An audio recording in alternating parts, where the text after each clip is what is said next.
fé ou obediência à lei? Ó Gálatas insensatos! Quem os enfeitiçou? Não foi diante dos seus olhos que Jesus Cristo foi exposto como crucificado? Gostaria de saber apenas uma coisa. Foi pela prática da lei que vocês receberam o Espírito?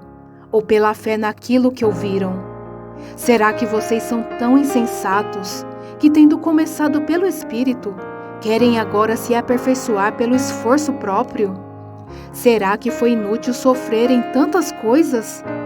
Se é que foi inútil, aqueles que lhes dá o Espírito e opera milagres entre vocês, realiza essas coisas pela prática da lei ou pela fé com a qual receberam a palavra? Considerem o exemplo de Abraão. Ele creu em Deus e isso lhe foi creditado como justiça.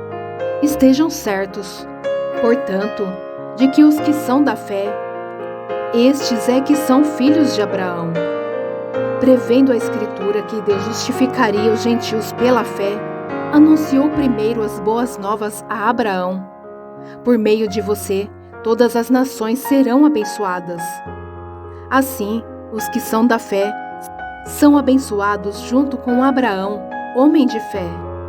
Já os que se apoiam na prática da lei estão debaixo de maldição, pois está escrito: maldito todo aquele que não persiste em praticar todas as coisas escritas no livro da lei. É evidente que diante de Deus ninguém é justificado pela lei, pois o justo viverá pela fé. A lei não é baseada na fé. Ao contrário, quem praticar essas coisas, por elas viverá. Cristo nos redimiu da maldição da lei, quando se tornou maldição em nosso lugar. Pois está escrito: maldito todo aquele que for pendurado num madeiro. Isso para que em Cristo Jesus a bênção de Abraão chegasse também aos gentios, para que recebêssemos a promessa do Espírito mediante a fé. A lei e a promessa. Irmãos, humanamente falando, ninguém pode anular um testamento, depois de ratificado, nem acrescentar-lhe algo. Assim também as promessas foram feitas a Abraão e ao seu descendente.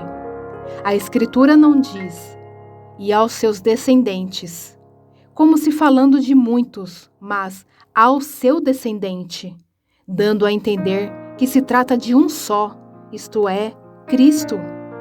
Quero dizer isto: a lei, que veio 430 anos depois, não anula a aliança previamente estabelecida por Deus, de modo que venha a invalidar a promessa.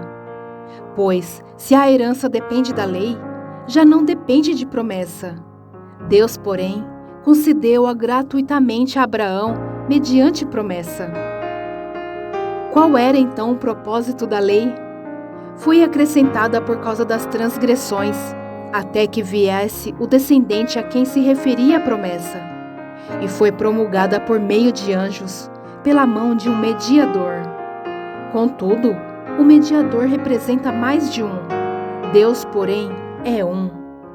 Então a lei opõe-se à promessa de Deus? De maneira nenhuma.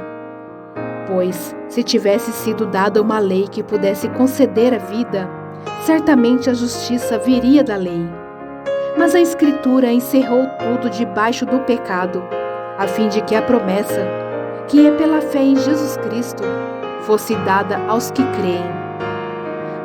Antes que viesse essa fé, estávamos sob a custódia da lei, nela encerrados, até que a fé, que haveria de vir, fosse revelada.